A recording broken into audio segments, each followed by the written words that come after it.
Hello everyone, good morning.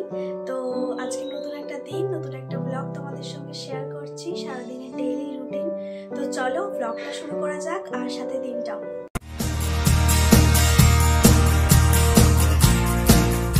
আমি এখন বেরিয়ে যাব, আর যেহেতু কাজবাজ সব গোছানো হয়ে গেছে, তো এখন আমি পড়াতে যাব। আর একেবারে ভাবছি বাজারটাও ঘুরে আসবো, কারণ বারবার যাওয়া সম্ভব না। তো একেবারে আমি যেহেতু 10টা নাগাদ ওখান থেকে বেরোবো, তো একেবারে আমি সানস্ক্রিনটা ইউজ করেই যাচ্ছি, যাতে আমার বাড়িতে আসতে না হয়। তো গরমকালে তো সানস্ক্রিন মাস্ট।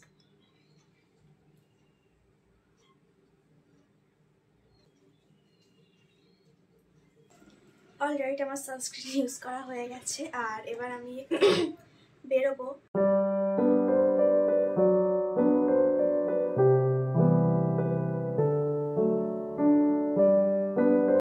আয়ানা, তুমি একটা কবিতা শোনাবে?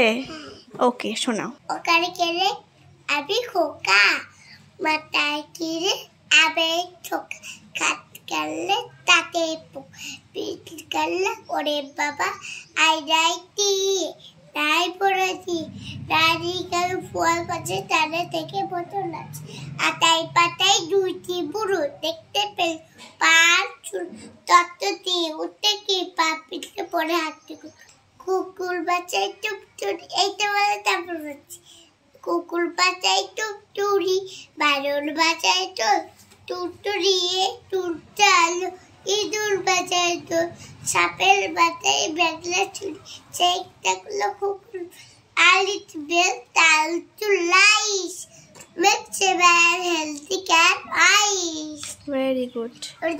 আর তারপর তো আমি চলে আসলাম বাজারে, কারণ আমার কিছু ফল কিনবার ছিল, কিছু সবজি কিনবার ছিল।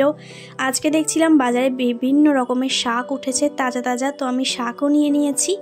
তারপর মনে হলো বাড়ি গিয়ে আবার কি ব্রেকফাস্ট বানাবো, তো এখান থেকে আমি সুন্দর কচুরি নিয়ে নিলাম।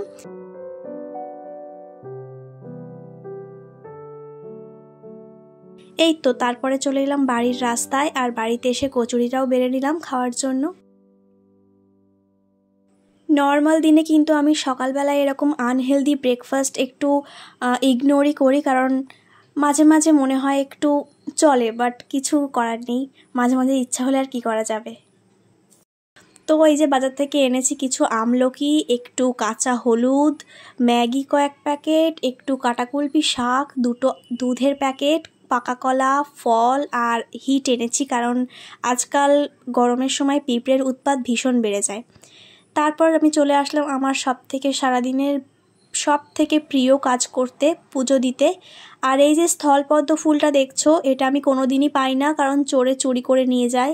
এইবার চোরকে দেখতে পেলে আমি ভাবছি থানায় একটা ডায়েরি করে আসবো চোরের নামে। তো যাই হোক, এই যে ঠাকুরটাও দর্শন করে নাও।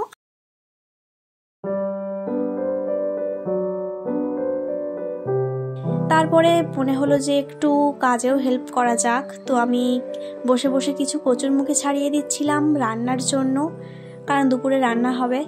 আর দুপুরে আজকে রান্না হয়েছিল মাছ কচুরমুখী দিয়ে, যেটা কিন্তু ভীষণ টেস্টি ছিল।